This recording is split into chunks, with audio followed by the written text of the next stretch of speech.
Hello, my name is Anne Teato, and welcome to episode 96 of the Psychic Matters podcast. Don't forget to like and subscribe to the show and leave a written review because they really do help move the podcast up those important podcast charts. What is new this week? Well, I can finally announce that I have passed my CSNUT exam with the Spiritualists National Union, which means I have been awarded a certificate as a teacher in demonstrating mediumship, and now I have the letters CSNUT after my name, and I could not be prouder because for me this is the result of 8 years of study behind the scenes, and it means I am another step closer to my goal, which is not a secret if you've listened to this podcast before, in that I'm hoping one day to be a tutor at the world-renowned Arthur Findlay College, the world's foremost college for the study of spiritualism and psychic sciences. So what happens next is I wait, because you have to be invited to be assessed as a tutor of tomorrow at the AFC, the Arthur Findlay College, and I have not been invited as yet. And my study isn't over either. In order to become a tutor there, I now have to sit a diploma, which involves another 2 years study and another 3 exams in different subjects. So it's all pretty intense, but you know, if something's worth doing, it's worth doing well. And when I think about it, it's deepening my knowledge. It's making me research topics I perhaps otherwise wouldn't have done. And it's making me very reflective of my own practice and looking very much in depth at how my own mediumship works. So it's all good, it's all excellent. You know, it's exhausting, of course, totally exhausting, but anything worth having is worth striving for, isn't it? So, you know, I'll let you know how it all goes, but I'm thrilled to have passed that exam. Meanwhile, here is some other excellent news. The nominations for the People's Choice Podcast Awards were announced today, and I am delighted to say that we are in the final 10 again for the 3rd year in a row. I'm absolutely thrilled, and it means that once again we're in with a chance of winning that elusive Best Podcast prize in the category of religion and spirituality. So now what we have to do is just sit back and wait for the judges to listen to some of the episodes and see if they love them as much as we do. Huge thanks to you. You took the time to vote for me. You believe in Psychic Matters and the work that we're all doing out there in the world, and that really does mean a lot to me that you took the time to do that. So it's hugely appreciated. Thank you so much. Meanwhile, I've been in the studio with a very special guest indeed. He is someone who is a good friend, a wonderful medium, and he possesses remarkable writing talent, crafting profoundly touching literature. Turn up the volume, make sure your earplugs are in place, and get ready for some beautiful conversations around the gift of mediumship. I am here in the Psychic Matters studio with the one and only Brian Bowles. Brian, welcome to Psychic Matters. Thank you, Anne. Love you, my friend. I love you too. I truly love you. And it's so interesting. We've never met in person, have we? But we just fell in love. Friendship, kindness, generosity. It's all there. It's lovely. True you are. Yeah. And you, my friend, and you. And we just thought we'd organise a Zoom call together and sort of see where the conversation goes and just have a lovely spiritual chat about all things and see what comes into the mix. Thanks again for having me. I appreciate it so much. It's good to see you again. Oh, it's such a pleasure. For those of you that are listening, Brian was on a former episode of the Psychic Matters podcast. He was on episode 27. Honouring Grief, Befriending Death. And we had a fantastic chat on that one as well. So if you haven't listened to it yet, tune in and listen to it after this one. So Brian, tell me something. I know for a fact that you have actually just written yet another book. And tell us about the process of it. Where does it come from? Like, lots of people listening may sort of be thinking, oh, I'll write a book one day. Me, I'm one of those people. I haven't written it yet. And how do you find the time? How do you find the inspiration? How do you put pen to paper? And what's your process for it? Where did it begin? Well, it's a really great question. So the second book is called Lessons of the Empty Chair. And I had planned on writing another book about mediumship, actually, more directly about mediumship, because a lot of people who read my first book wanted me to give more specifics on how to do mediumship. So that was kind of my intent. And then I realized I can't write that book, but that's another story. But the way it kind of unfolded for me was I'll just get these inspirations at times when my husband and I, at the end of the pandemic, at the beginning of the pandemic, we were supposed to be going to have a lovely holiday with friends in Florida and hanging out at a fun gay resort and all that kind of fun stuff. And John and I were contending with being a clothing optional resort, and our butts had never. Brilliant. And maybe that shouldn't happen. So I was very happy. I was like, good, we can't go. I mean, there was a part of me that was like, this is a win for me. So I don't have to go to that horrible place. And yeah, it was just trying to be funny, but it's a little bit the truth.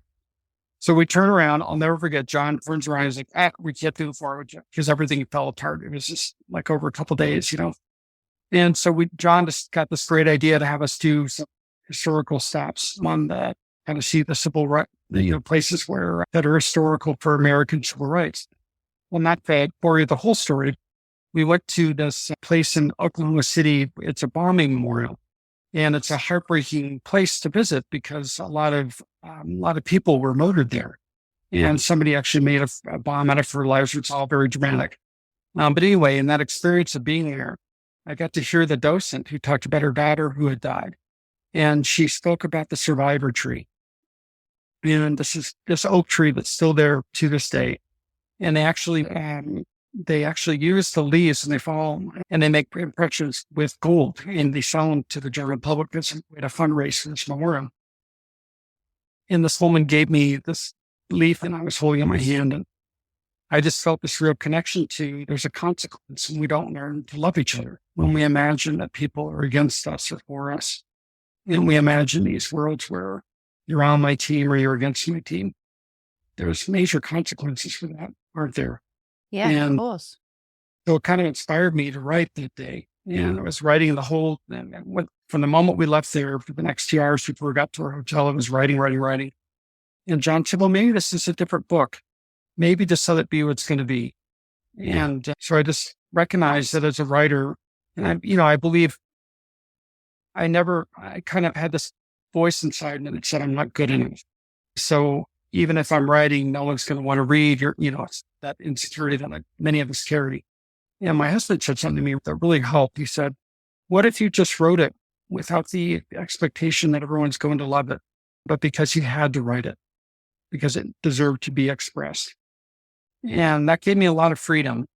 That gave me the recognition that I don't have to accomplish a lot in writing except just to tell my truth, tell the story that's in front of me.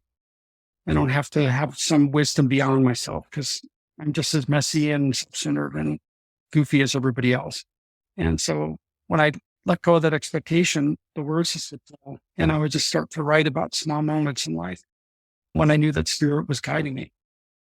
I just love that. It's such a brilliant way to look at something. Say those words again. Write it because it deserves to be expressed. So powerful. It's brilliant. What a wonderful husband. I adore him too, even though I've never met him either. Well, he really is a very good man. Yeah. And it's interesting to be in partnership with somebody for, it's going to be 27 years, our wedding anniversary past July, but we've known each other for about 30 years. And he's just a really good soul. But the gift he gave me that day was, I could let go of, because Letter to Young Medium had already been published. And I'd gotten some really lovely responses, but I'd gotten, of course, like any writer, you get some negative ones too. And that was your first book, Letter to a Young Medium. Yeah. Letter to Young. And, even in that process, it was helpful because John told me that too.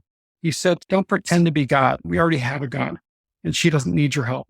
Yeah. It was that clarity that all I can do is tell my stories, and there's a real freedom in that. I don't even have to tell people what to think of those stories, because I used to have this thing at the end after I tell the story. This is what you're supposed to get from it. This is what I meant. And John said, remove that crap. Just tell the story and let people own it. Let them have their own experience. Yes. And frankly, you are a storyteller. Yeah. I asked you about you with your writing, because, I like it when we have conversations that are more interactive, because it's really, it takes so much courage to be who you are and putting your voice out there the way you do. Yeah. So when you as a writer, what's the story that you need to tell? What you want to tell, but what's the story that you need to tell about you? Yeah, it's a great question. Well, there's so many, you see. I've had such an adventurous life, Brian. But I think what I really feel I need to express now is I want to write and have been creating research notes for this. A one-woman play, very much like Shirley Valentine, which I'm going to write and perform at the Edinburgh Festival. And it's only going to be a sort of 90-minute show, something like that, maybe 2 halves of 45 minutes. And I played Shirley Valentine once, I probably told you, and played 18 different characters on stage. And this play is something similar along those lines, where I play many different characters, because I did a lot of voice work and cartoon voices and things like that. So I'm quite good at mimicry. And, but it's about, I can't quite decide what it's about, but it's definitely about the death of my brother, because that was a very tragic event for sure. But also, always alongside great tragedy comes great humor and great comedy and great laughter and wonderful moments of upliftment and joy. So it can't be it will never be a miserable play. It has to be something very uplifting, but very, very touching.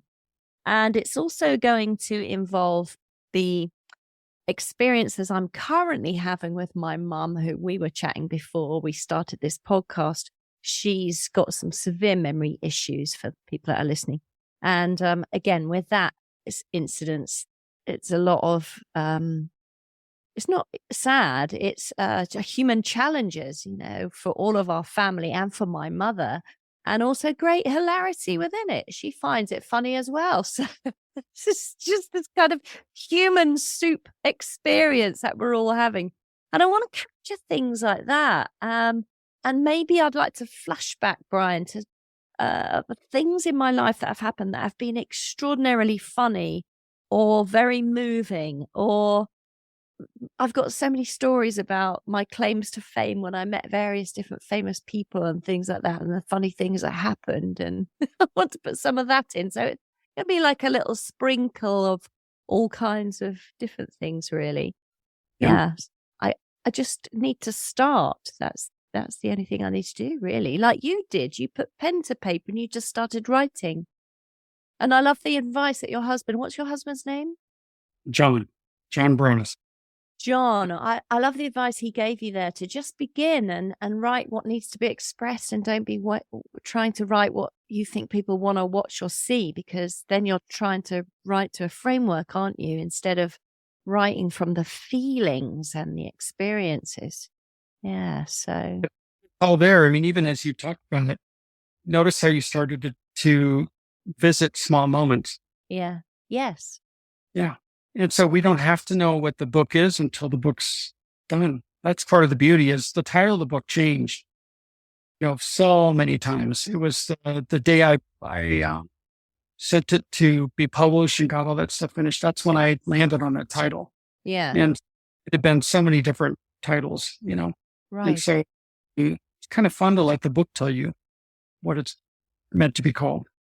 I love that. So you wrote little vignettes of different things from your life as well, in a similar sort of way then. Yeah. And I think the beauty of it is, it's like, there's one of the chapters, I recognize my story may make some people uncomfortable. I mean, I'm a gay man and I had some crazy experiences because I'm human. Yes. And what I talked about was making out with the leather daddy at an act up in Washington, D.C. And it was like this kind of during the AIDS crisis. And just how this leather daddy, I went to kiss him at this kiss-in, And he pushed me back and he said, "You are the single worst kisser of my lifetime. I've never kissed a man that knows less how to make out than you." So he proceeded to spend 2 hours teaching me how to kiss. Oh, I like Leather Daddy. It turned out that his partner died 3 weeks prior to that. And that's why I was asked to sit and actually be his partner at that event. Right. It's every moment to me is filled with humor and grief. Yes. And it takes a certain amount of willingness to let the feelings of grief be there with the humor. Yes. I realized for myself with my writing, because there's a way in which I used to write in a way that was kind of demeaning to grief because I wasn't comfortable with my own grief.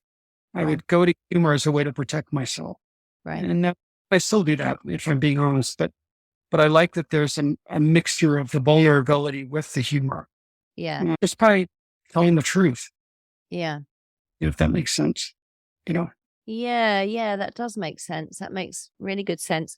I was thinking the other day, because I was thinking, well, how can I bring it all together, my stories? How can I bring it all together? And I was thinking, gosh, there was a time when I was teaching all my students in a class on a Zoom call. And, when you do a Zoom call, there's so many little squares on the screen. And every few minutes, I'd set them a little exercise, and then I'd just pause, and then I'd run off to my brother, who was really ill, doing something crazy downstairs because he had a brain tumor. He didn't really know what he was doing, and trying to cope with that, and then coming back in and going, "Hello, everyone. Yes, and here we are back again." And all was really calm. And then the next, about another 20 minutes would go by, and then I just put it on pause and put my camera off, and then run off and do something. It was just crazy. And I'm thinking that might be quite a good way to set the play up, with a backdrop of all these different squares where it's almost like a farce. You're being here in front of this Zoom, but then you have to run off and deal with life's issues, and people see you as this calm, your life looks marvelous. What could possibly be wrong with Anne? And really behind the scenes, there's so much going on. And it's the same for you, Brian, I'm sure. I think that's a beautiful way you described it. I mean, I want to see this play. I mean, I do as well. No, I mean, because I think the beauty of it is, when we call ourselves fancy mediums and we're doing this really beautiful work, which is really miraculous. And it's still pretty inexplicable for me to explain the miracle of the work of mediumship. Yeah. Also, even though I really believe and know today that, we're spirits in the body, and we can be fancy with our beliefs and what have you. When a loved one dies, it still hurts. Oh, yeah.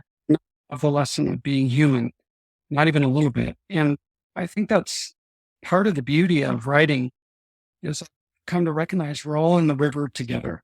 Yeah. And when I imagine that I'm on the side of that river, I'm not very helpful to anybody, because I'm imagining that I'm somehow separate from the experience of being human. And if you've suffered and gone through times where you've been in profound grief, I feel like we have so much to offer others when we honor that.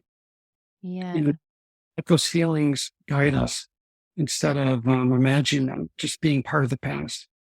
Because I feel like my grief speaks to me today and has so much to offer me today as it did when, I first experienced loss. And so how about for you?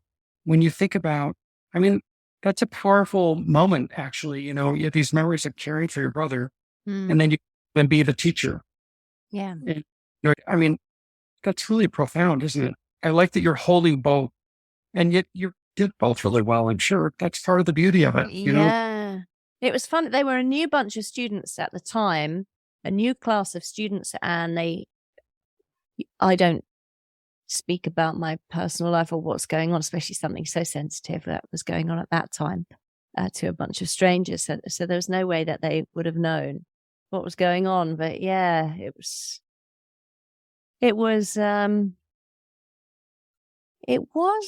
easy enough to hold both spaces, actually, and turn up for both things that were going on. And I think we do that, don't we? As human beings, we don't tell everyone everything. We're quite private, I think, as human beings, very, very private. Don't let people know a lot of things that go on behind the scenes. And yeah, interesting. what I've found though is I don't know if you found this, Brian, but I found people are actually really lovely. People are kind. People are thoughtful, generous, funny. It's only when we're under the greatest stress and duress when our worst selves come out, because my worst self appears several times a week, let me tell you. um, But on the whole, people are so nice. So when you are suffering something terrible in your life, people rally around you and they pick you up and they support you and they're so kind. Don't you find? I think that has been a great gift of the last 2 years for me with having going down this journey with health issues. Although I'll be honest, it's been hard for me to receive. It's comfortable to let people love me back. And so I think there's an aspect of mediumship where you're given a lot of authority with that work and the sense of you're the communicator. Even though the information's not coming from you, there's a sense of authority or expectation we can create for ourselves. And I think there's a great gift I've been given with this health journey that it just reminds me that part of the dance of this life is that we have to let people love us back. And you said it beautifully. Whenever we're under our greatest duress, we fail people because we do. And if anybody's telling the worst story about your worst moment, you could seem like the worst person on the planet. Yeah. So if anyone's telling the most lovely story about you, your most lovely moment, you could sound like the most lovely person. And I've just accepted that I'm neither. I'm really both. I'm complicated like all of us. And so creating that expectation of perfection is really it only wounds us to have that expectation, because then we have to pretend a lot with the world and that we're of it. And I think with the beauty of writing is that you can reveal to yourself too that you're just deeply human and that you make as many mistakes as everybody else and that there's no villain. It's hard to have a villain in the story when you're writing. It's really beautiful. You start to see that you're the villain in some of the stories. Yes. It's not as simple as I thought it would be, and so my stories even with my family have become so much more complicated, where it's no longer my mom was not a great mom, or, those kinds of stories I used to tell myself. Now she's a complicated woman in a world that didn't allow her to be a complicated woman. And so it's just fascinating, as you all these stories, you see who you are in those stories too. It reveals a lot. It's beautiful that way. Why do you think, Brian, you find it hard to let people love you? Where do you think that comes from? I think we all have our different ways of coping with our experience being human, but I think being a gay man and coming out during the AIDS crisis, there was this feeling that who I was unacceptable, and who I was inherently in opposition to what a good person would be, if you will. And so I think there's still an unconscious part of me that I have to grapple with. That belief that I'm worthy of the love I try to offer. And I think many of us struggle with that. But I also think our friendships can suffer if we don't let people care for us when we're vulnerable. There's great balance that we offer each other, if that makes sense. I'm learning a lot. I think I've harmed friendships, frankly, by not letting people in and not letting close friends see me or be there for me. And so I think the mediumship is fascinating because, in medium, you're honoring the truth and the lived experience of a spirit. And at some point, that grace that is going through you also touches you. And at some point, you look in the mirror and you think, okay, I'm no longer okay with hating this person I see every day. I've got to find a different relationship with this person. Yeah. And there's got to be a softer way to tell my own story to myself, if that makes sense. Yeah, it really does make sense. I've been thinking a lot in the last week or two, especially about beliefs I've carried since I was a child and how they've never served me, but yet they've defined me because I believed in them. And we were speaking, there's two I can think of. Let me think. We were speaking before this program began, we were just having a general chat, weren't we? It was lovely. And I was saying that one of the things my mother used to say to me as a child was that you are, she's Irish, my mother, by the way, you are plain. You're not, what does she say? You're no great beauty. You're plain, but pleasing. And my whole life I thought, oh, okay, so I'm not beautiful, but I'm quite plain, but I'm pleasing. So that's a good thing. And that defined me for a long time. And another thing I was thinking about when I was out with the dog last week was there's this rhyme, which is Monday's child is fair of face. Tuesday's child is full of grace. Wednesday's child is this and that. Thursday's child, I was born on a Thursday, has far to go. And I was like, what? Well, I got the Duff line in that poem, like Thursday's child has far to go. Maybe that's my lot in life. I've got to really slog hard and I'm never going to really get there and everyone's going to get there before me. And in fact, that is actually what's happened in my life. But isn't it funny how these things, we carry them through, but they're not true. None of them are true. And so I think we have to be really careful what we say to people in this world. Be careful with our words. They are very powerful. Beautiful. But I also feel the language we use with ourselves can make the kind of cruelty the world offers normal. In other words, the cruelty, it's kind of the idea that no one will harm me more than myself. And so it's like, I almost feel as if the more kind I've been to myself, the more relationships change in my life. Some people they just can't fit the new energy. I hate to get so goofy about the energy piece because we can almost make that sound not human, but it's like that energy of self-love. It doesn't align with the relationship we've created with someone else, and they no longer belong in our life. And it's often not dramatic, like a dramatic upheaval and a dramatic goodbye. It's more our lives find a way to pull away from one another because that person no longer aligns with the energy I'm creating for myself. Yes. Have you found that to be true for you? Yeah, very much so. There's been people that have suddenly spiraled away out of existence, and where you think they're going to be around for quite some time, and then suddenly they're just not there. They've been removed by events, and sometimes it's a really hard separation. The soul feels so full of grief. Like, what is that about? I thought this was a thing, and then you realize when you look back, no, you were going off in completely the wrong direction. You have been recalibrated to the correct road, like a sat nav.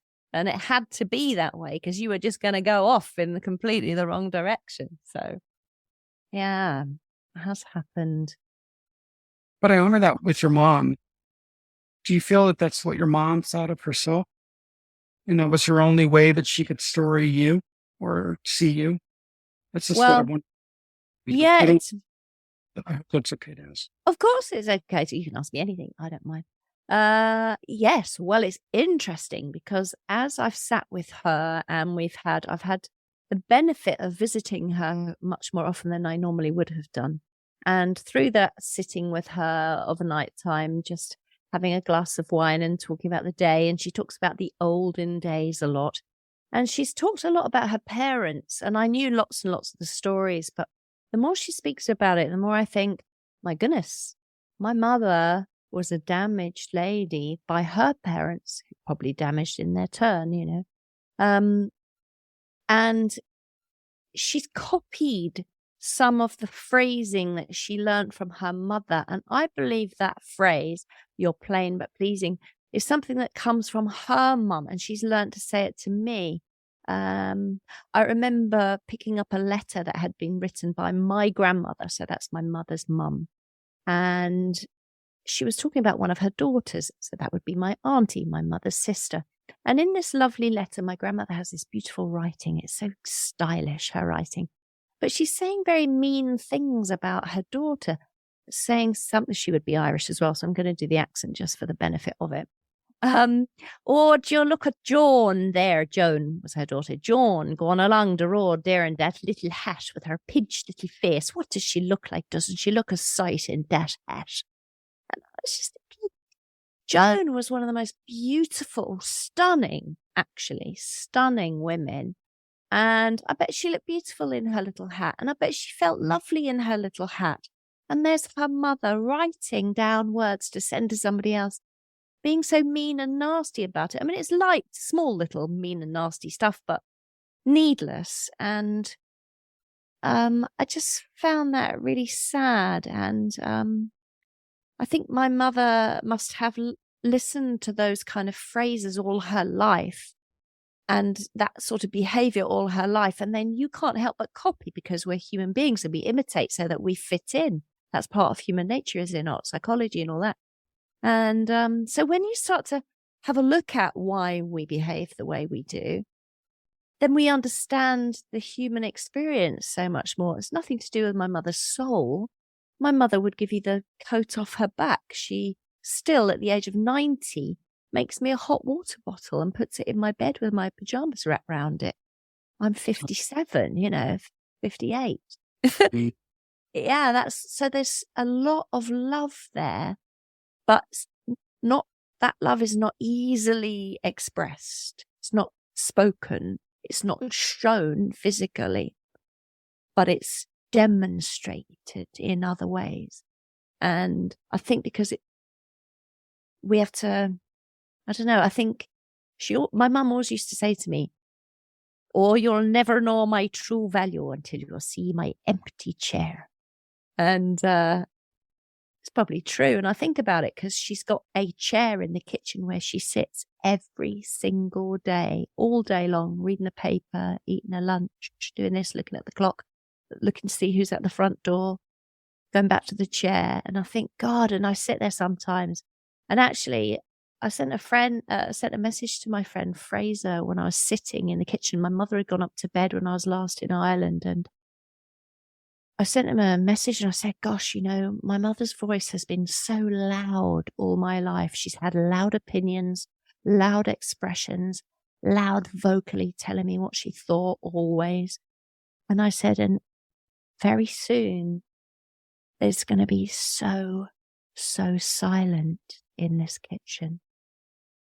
And that was a really big moment for me. I thought, my goodness, it's coming to an end, and there's such a sadness within all of it, isn't there? The human experience. But I'm so happy to be experiencing this softer side of her at the end of her days. Yeah. That's so beautiful. If we just take that in, you're a writer. That's even like the image of the empty chair in the kitchen. And, how many of us can relate to watching our mothers change and be at a mom go through that journey of, more prolonged decline.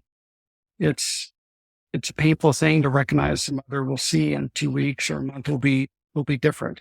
One of the things I really believe about mediumship is that, we focus on the evidence, which is beautiful and important to me.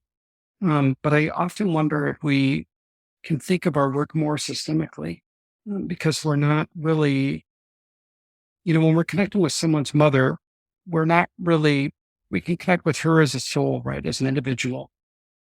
But there's sometimes power in allowing her loved ones to come and speak, even about her and about your relationship, in an evidential fashion, right? Where her mother or her sister would come through and, identify who they are, show you what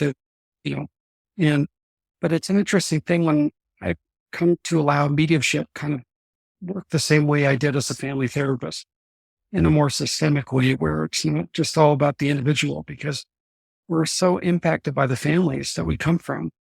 We can't really separate who we are from our origin story or from the people in that story and their pain and their joy and the things that they were asked to overcome. Like, for example, I didn't know that we were Jewish on my mom's side of the family until right before my mom died. And it was actually your brother who told me at a restaurant and popped this whole booklet in front of me about all of our Jewish relatives. And then I had a genetic test, and indeed we are Ashkenazi Jews on my mother's side, or part of my mother's side. And it was so fascinating to recognize the lengths to which her family went to hide that. And so that just reveals so much about who she was and her identity, how she was told from the time she was a child that part of who she was unacceptable. And so when me telling her that I was gay, why she would be protective and have a very difficult time with that, because it's not so different from her experience. Feeling like her identity, part of her identity would never be accepted in this world. And so it's just fascinating. I just think, not to get too dramatic about it, but I think when we think of mediumship in a systemic way, first of all, I think it opens the door to new kinds of evidence. But secondly, I think it gives us a different way to understand our parents and understand the people in our family. Yeah, that's really beautiful. Say more about mediumship in a systemic way, because I don't think I'm quite understanding what that means. Well, for example, when I work with people now, if I'm connecting with someone's mother, for example, I'll see the grandparents typically on both sides of the family. And I'll just acknowledge it. Sometimes they'll actually directly speak, and I'll acknowledge to the client what they look like. Is typically what I do. And I try to be as specific as possible so that they can ground that evidence it's sincere. And sometimes a grandfather will actually will sit in a chair with the father. Let's say if the father was known, maybe the father abandoned the family or what have you. And so this person felt that their mother's father became more of a father to them. And so there'll be ways in the visual so when I'm working with a client, I could say, okay, I'm connecting with your mother, and then just to acknowledge her mother, your mother looked this way, but her mother looked this way and her father looked this way. And she was closer with her father, and they, so some of the challenges that your mom experienced, she transferred onto you, and she just wants to acknowledge that. Does that make sense? It's more specific. Yeah. So you're understanding who you are. So your recipient is understanding more who they are because of their lineage and because of the behavior of those that were before them. Is that what you're saying? Absolutely. Yeah. And the lineage of women, as women have gained more rights in a legal way, it doesn't mean that women have gained access to the male dominated world in a real way. The legal, we can have a law in the books, but the real lived experience and equality doesn't just happen because we make up a law about it. So you think of the generations of women in our history and in your ancestry, it's fascinating to think about, the ways in which women, like my mother, were impacted by sexism. You're not allowed to be a mother with mental health issues. You just have to be happy about being a mother and working full time. So she wasn't given, there was no room for her to have her real experience in the room. She was just told she had to be happy about it and to be joyful and grateful that she was a mother and a full-time, worker. And you think about the unreasonableness of that. That's ridiculous. Yeah. But her lived experience was, her real emotional, true experience was seldom allowed to be in the room. That destroys people. Yeah. So we start to understand that our ancestry is more complicated. Just as we always hope that people will see our complexity and give us compassion when we're imperfect, because we all are. It's fascinating when we give that to our relatives, because then they have a completely different story in our minds. They hold a very different space. So that's kind of technically in 5 years, I'll have a completely different belief maybe at that point. Yeah. I think it's really an interesting thing to recognize that we're all part of a family and we're all part of an ancestral lineage. And I just think it's powerful to let our mediumship speak back to that, but in a real way. We don't want those experiences to be out of the world of evidence. We don't want those experiences to be manufactured or generalized. It's more that we really can depend on the evidence to take us further. Does that make sense? Yeah, it really, really does make sense. Are you doing a lot of one-on-one readings at the moment? Do you demonstrate? How is your mediumship working? for you? Yeah, I like to do demonstrations. In fact, I was just going to say, if you ever wanted to, I'd be honored, for you and I could do an actual session with you and Excellent. just kind of acknowledge what that looks like. So it doesn't sound so theoretically. It's really fun to put the meat on the bones of that. But anyway, because of my health, the way it's been the last couple of years, I was diagnosed with pernicious anemia, it sounds goofy, but it's a lovely diagnosis to get in the sense that once you start doing shots, you start to pretty much get like all the things back that you're relieving. It's pretty magical. I mean, I looked like I had Parkinson's 2.5 months ago. I was walking with a cane. I had tremors. I was just, very pulling away from the world. And now having been on these shots for a while, I'm just coming back to life. It's really magical. So I'm starting to work and starting to do one-on-one readings again. I look forward to doing demonstrations again. But I'm a big believer that the belief system of the medium guides the evidence. Whatever you value is what you allowed to come through, if you will. Yeah. It's like mediumship is like an instrument. And so, our instruments to offer more than what we imagined and allow more to be in the ring than we would ever have imagined. And I think that's kind of powerful. I think that's really, really powerful. I would absolutely love to do a demonstration of mediumship with you, Brian. So we'll definitely organize that. That'd be fabulous. Yeah. And I was very interested in my own mediumship last night, without blowing my own trumpet. But No. Let's pause for a moment on that. I think so. It took you many years to get to this point in your mediumship and a lot of hard work. Yes. And the fact that you're good at it and the fact that you're effective it's just a mirror, isn't it? Your commitment to this work and also all the pain and challenges and gratitude and growth that you've gone through in your life. So, sorry to interrupt you on that little bit. Oh, anyways, that's nice. Yeah, no, thank you. You're honoring my journey there, which is, you're absolutely right. It's really, really important to honor that. And I should honor that in myself a lot more, actually, because what I do on a Tuesday night is something called the mediumship hour. It's 1 hour. I demonstrate every single Tuesday of the year, apart from, I think I take 2 weeks off at Christmas. Occasionally, there have been Tuesdays where I can't do it, and my friend Leslie Malone will pitch in and do it for me. But I'm now starting to, it's been going for 3 years now, Brian, and I'm now starting to invite other mediums onto it. It's a free event. Anybody can come from all over the world. It's 7 p.m. to 8 p.m. UK time zone. And it's just a way of serving the spirit world and giving something out to people who may really need a message or may just be curious about mediumship. And also, it's got the added bonus of being a beautiful playing field for my mediumship, whereby I'm not in a spiritualist church. I don't have to do things in a certain way because it's mine. I can do what I like. But basically what I do is I do mediumship for half an hour and then someone else does. But coming full circle on it, last night, so I was working with my mediumship and it was such a profound evening. And there've been many, many evenings with this mediumship hour where I've hidden away. I'm not telling anyone it's on. They can come if they find out. They can just turn up. That's okay. Let me just see how it goes. And I've sort of felt my way forward with it.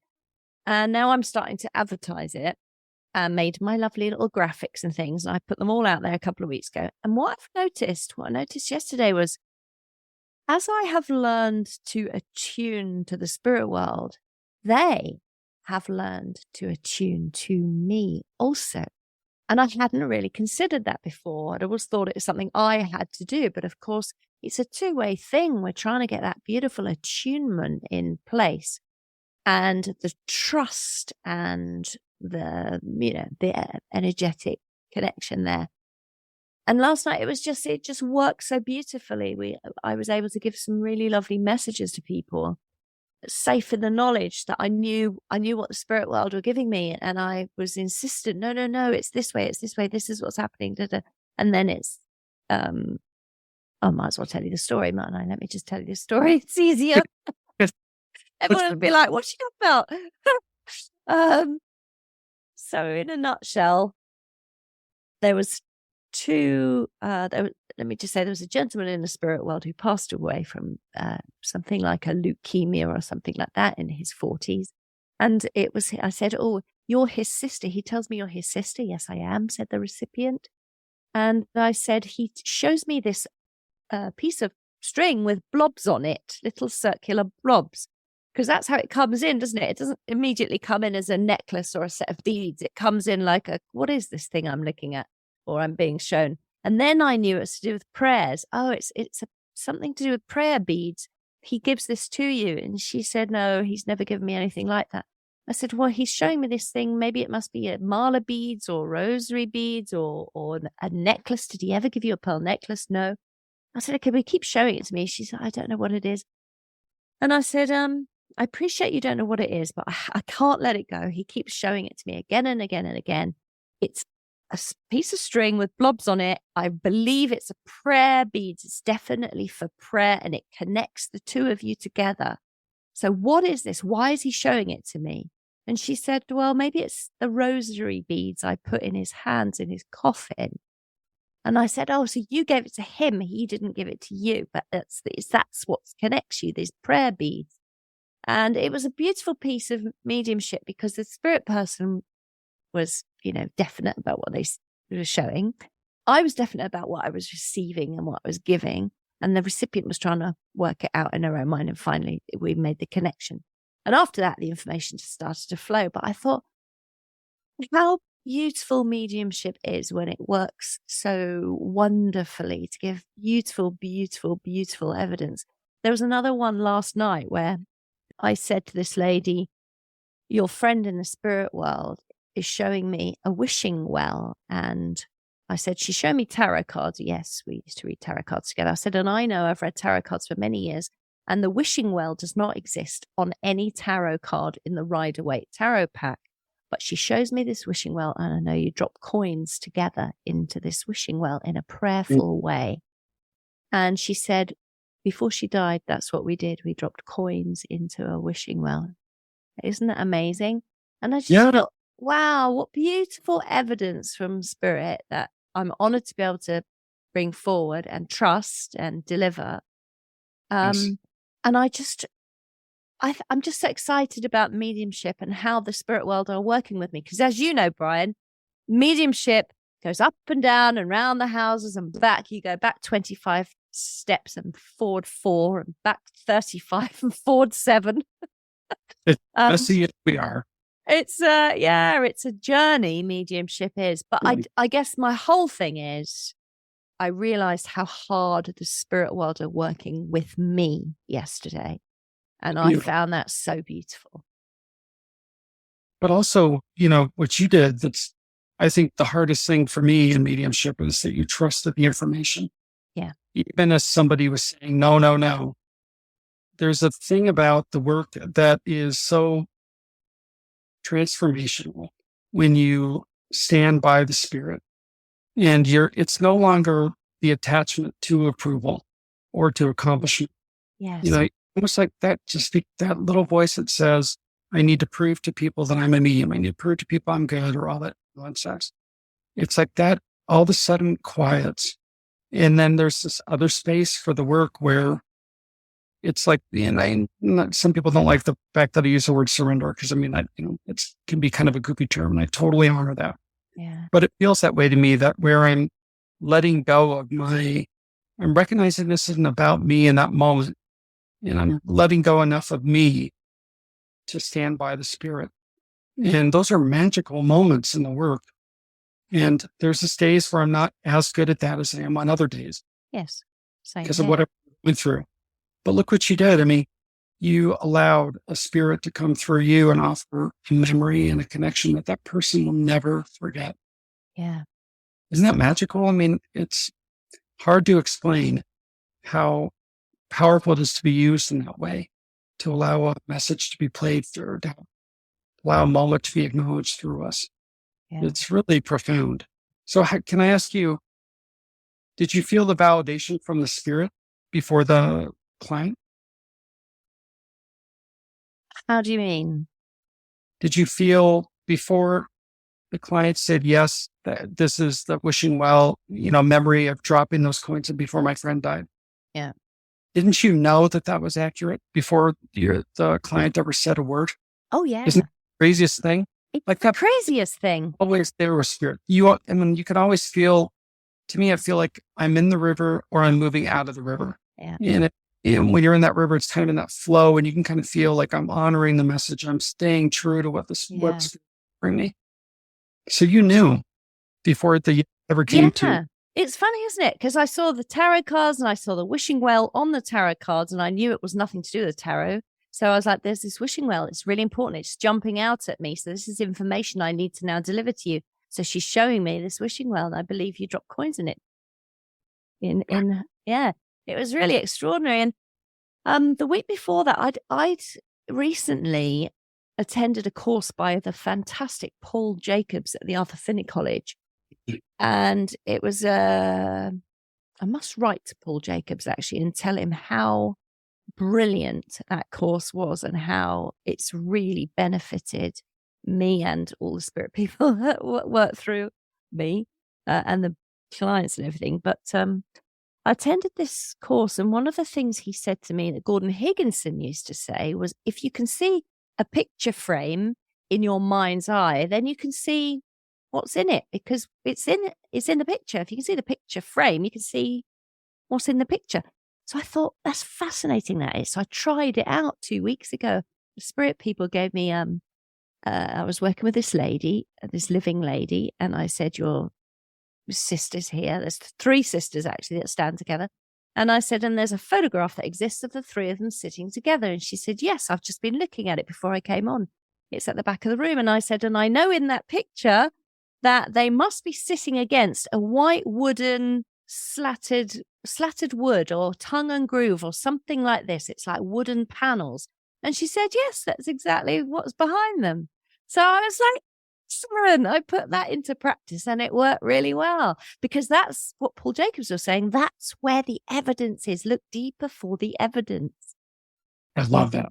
It's great, isn't it, Brian? Doesn't it excite you about mediumship? You're like, I could try all these lovely things. Yeah, and we're never done. It's and actually next time, just for fun, when you're working with a client, when you're working with one of their parents in spirit, just imagine that the father that's there, that his parents are with him. That's great. I love this way that you're working. And just see what happens. And then just imagine all the animals that were important to the father or to the person that you're working with, just the client. I don't feel like spirit ever tries to trick us. No. I just know for myself, when I'm doubting myself or whatever it is, that doubt is real to me. And I've made that real and bring it into the work because, I'm human. But it's a powerful thing to have doubt, but still trust. It really is. It's not true for me. I can doubt myself. I can doubt even mediumship, and yet I can still trust the experience of the work, even in my doubt. And I just think if we can tell each other that, then there's not the magical shore that we land on where we have no doubt, because that's just not true. I don't think that's real. It's not. And you're right. And when I think about my journey through the mediumship hour, I just started with myself and Leslie Malone and Tyrone Cusack. We were all good mediums at the time, but we didn't tell that many people about it. We were just sort of experimenting. And also, we were used to demonstrating in spiritualist churches and events and venues. And so doing it on Zoom is very, very different. We had to learn a kind of adapt our mediumship a little bit to the Zoom. But what did just to ask real quick, what did you adapt, if you don't mind? What are some things that you did to adapt to that environment? Yeah. I would appreciate that, because I think that's true. It's kind of powerful. I'll come on to that in a second, but I'll just finish what I was going to say initially, which was that crippling doubt at the beginning. And I used to pitch up every Tuesday and I'd have to run to the loo 1,000 times before I began. And I used to feel sick thinking, what am I doing? What am I doing? Oh my gosh. And then the minute you step into the power of your own soul and the power of the spirit world, you're off and you're okay. Some were not so great. Some of those evenings were difficult. Recipients can be tricky sometimes. Spirit connections can be hard to cement sometimes. And I stumbled and staggered through a lot of those evenings, but I kept going back the next Tuesday. I kept going back. And I'm so glad I didn't stop doing it, because what I'm trying to say to the people listening is that lovely experience I had yesterday with the rosary beads or the wishing well, I didn't start that way. I started with tiny little pieces of evidence, little bits that were just as valid and important, but my confidence in my own ability was not really there. But it is coming now. It's coming just through turning up and doing it, and just sort of being, I don't swear on this podcast, but what can I think of a different phrase for what I'm trying to say? Very focus-minded. Yeah, that's what I was trying to do. So to adapt to Zoom, which is what your question was, I had to understand a little bit more about people's behavior, because people sit in front of a computer, they think they're just in front of the television. So they pitch up, they want to eat their dinner, they want to put the dog on the lap, they want to eat their soup. Some people are in bed in their night dresses. Some people are just wandering about in the garden with their phone and their backgrounds are wafting up and down. Some people are driving, just wandering. Yes. And then some people would unmute because you got a message for them. Their husband would be sitting next to them watching the telly, and you're trying to give them the message over the husband or the wife or the other person listening to music or watching the telly. It's crazy. So initially I found all that really rude. But what I've come to understand, coming back to what we're saying, is it's the human experience. This is what we are. We're messy human beings. This is, we're not very, don't tidy us up and dust us down. Life would be very boring. But how I did adapt, though, was I did set some rules and regulations in the mediumship house. I say to everybody, it's 1 hour of mediumship. I want you have to be in here for this hour. Keep your camera on. And the reason I want the camera on is so that people are engaged, so we can see people's faces. We know that they're listening. And energetically, it helps us connect. And sometimes you'd give a message to someone and they'd have all the black screens with just their name at the bottom and nobody was saying yes or no. And you couldn't see if they were behind the screen or whether they'd wandered off to go and get some Weetabix from the kitchen. I don't know. And the other thing I said was, don't put your pets on your lap, because we love pets. We're all pet lovers, adore cats, dogs, horses, house pigs, whatever you've got, hamsters, rabbits. They're all welcome, but if you put your dog or cat on your lap, it's very distracting because there's a lot of movement going on in the screen. Same, I say to people, don't wander around. Just keep in one place. So things like that. We put some basic rules in place. And for us as mediums also, we put rules in place. We finish at 8:00 because we found, because you know what it's like when you've got a good link and you don't want to stop it and you're carrying on. It's 8:05. Oh, I'll just say a little bit more about this. It's 8:10 and people are starting to leave the room. And it's not fair on them because they only signed up to come in for the hour. So we tried to finish on time, understand people's behavior, put some rules and regulations in place. And how else did I adapt? I still, if you demonstrate in a venue, you give out your initial information and you feel drawn. I'm drawn in this way, or I feel I'm in this direction and it must be somebody here along this line on the right. But on Zoom, you can't really do that, especially if there's 2 or 3, if you're lucky and you've got to flick through some pages because there's more than 12 people there. So sometimes it works. I can just look at those screens and I say, right, Mrs. Smith, can you unmute? I really need to come to you. Sometimes that works. Sometimes it doesn't. Sometimes you can find you say one square and it's the person just underneath in the square beneath. So there's that. How else did I adapt? All kinds of different ways, really. Does that help at all, Brian? It does. No, I think it's beautiful. I mean, it's, as a medium, I'm just still a believer that mediumship's about vulnerability. And so we have to have the setting be set up in a way that allows us to be vulnerable.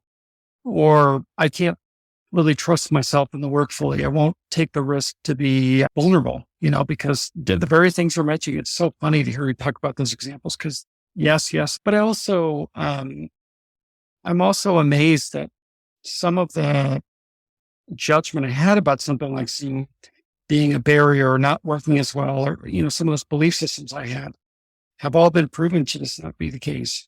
So I love that. The spirit is always bigger than my barriers that my mind creates or makes up. Yeah. There's a lovely person that leads this group for mothers who have had children die.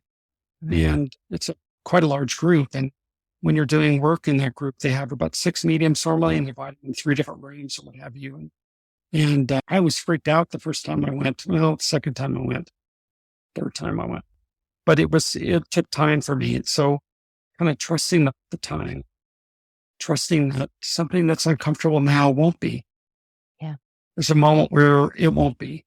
Yeah. And just allowing yourself to be uncomfortable, but knowing that that's temporary. Yeah. I just thought your examples I thought your guidance was great. Anyway, I didn't know you were doing that on Tuesday nights. So you were actually very subtle about that. So that's something I'm going to make sure I attend. Oh yeah, come Love along. You're so welcome. You can attend, and those listening can attend. Man, don't kill me if it doesn't go quite so well. It's just how it is. I think you're just acknowledging the beauty of it that, but again, it's that same thing. If people only tell the story about our best reading, Yeah. or where I always feel like that's not really who I am as a medium. I'm somewhere like everyone else. I'm on my path. We pitch up to serve, don't we, Brian? We pitch up with the greatest love and with the greatest will and in the world to do the best that we can, and that's all we can do in the moment. So I love that. Yeah. So, Brian, your book, where can people buy it? Lessons of the Empty Chairs. There's more than one chair. Yes. So I think I'm embarrassed to say I think I called it the Lessons of the Empty Chair when it really should have been Empty Chair or the Lesson of the Empty Chair. But I debate it. I'm still debating the same book. It's great. It's a great title. Thanks so much. But it's on Amazon. And that's the main place to get it. And the really thing I'll just end with is this really lovely person, Jeffrey John, who's also a medium. He's really a beautiful medium and just a beautiful person, frankly. He agreed to be the voice and narration for the book. I just think he did such a beautiful job. And so his way of interpreting the book has meant a lot to me because he's frankly brought more nuance out of it than I intended as a writer, if you know what I mean. So I think it's more interesting and better, if you will. Yeah. But I appreciate that folks can just listen to a chapter in that form, and the chapters not connected. So if, let's say, you're in chapter 1 and you think it's dreadful because it's when I'm on a amusement park ride at the age of 13 and it winds up being one of my first experiences with spirit. So let's say that's not your story because it's a little bit wild of a story. You can be like, I'm over this story, and you can go right to the next one. And there, you don't need to hear what's in number 1 to get to number 2, if you will. Yeah. Oh, that's great. That's really good. It's sort of browsing book. You can browse through your various stories. Jeffrey John has been on this podcast literally 2 weeks ago. Unleash the Power of Mediumship, I think it was called. And he was brilliant. He was such a wonderful guest. And I hadn't realized that he'd voiced your book for you, because you have some beautiful clips on your Facebook page of him narrating your book. And he does do it such justice, and he's got such a beautiful voice. So how fabulous is that? Yeah, but he just did such a lovely job. Yeah, I can't, that's kind of the beauty of all things in life. We don't really accomplish anything on our own, do we? It's always a group that accomplishes. It's kind of one thing, but Anne, it's been so lovely connecting with you, and I'd love a chance to just interview you sometime. So I'm going to create a podcast where you can interview you, and you think I'm kidding. I'm actually not. Okay, but cool. If you're open to that sometime. I would love to. Yeah, absolutely. That would be really great. Yeah, you can get all my deep, dark secrets out of me. No problem. I'm an open book too. I think it's great. I think that's really a blessing, isn't it? As we get to a point in life where there's nothing to hide from anymore. It's kind of ridiculous, isn't it? Yeah, it is miraculous. It is really good. It's great not to be too caught up in being the human being. And I think this is nice way to finish, perhaps, where we've been talking about the soul expression. Your husband, John, was saying, write what needs to be expressed through your book. And I think in life, just do what needs to be expressed. Walk in the way that you need to express yourself in this world. And don't be looking over your shoulder about what they're doing over there, but walk your path. Your path is beautiful. It's all there for you, and it's powerful, and it's fun. Yes. And, you think about the play you're writing, that you're going to write, your one woman show that you're writing, no one can, if you think about we have billions of people on the planet, but no one can write that play but you. Yeah. Isn't that amazing? And I think that's what makes mediumship so powerful and amazing. There's never going to be one spirit that will be exactly like the next one you communicate with. I just think that's magical. Anyway, it's lovely seeing you again, Ian. Totally magical. Brian, I've so enjoyed our chat. Thank you so much for coming on again. It's just always great spending time in your company, and hopefully we'll get a chance to do it again another time, but we will demonstrate first. I can't wait. Wonderful. Yeah. Thank you so much, Brian. Thank you, love.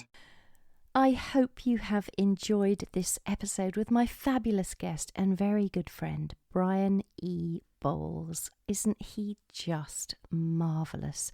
I love listening to Brian. He holds you in a space with such care and such compassion. He's a remarkable individual. He really, really is. So easy to talk to, and he's so understanding of other people's journeys.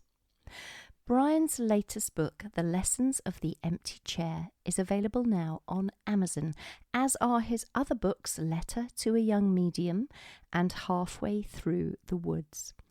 I highly recommend that you purchase all three, because Brian has this remarkable writing talent, and his writing is profoundly touching. I know you're going to love them all.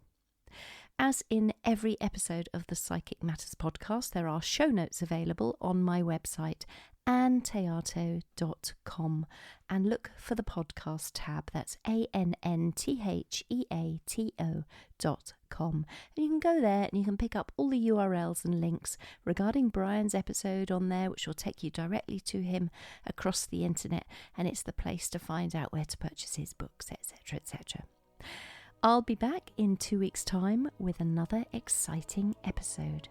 Until then, my name is Anne Theato, and thank you for listening to Psychic Matters.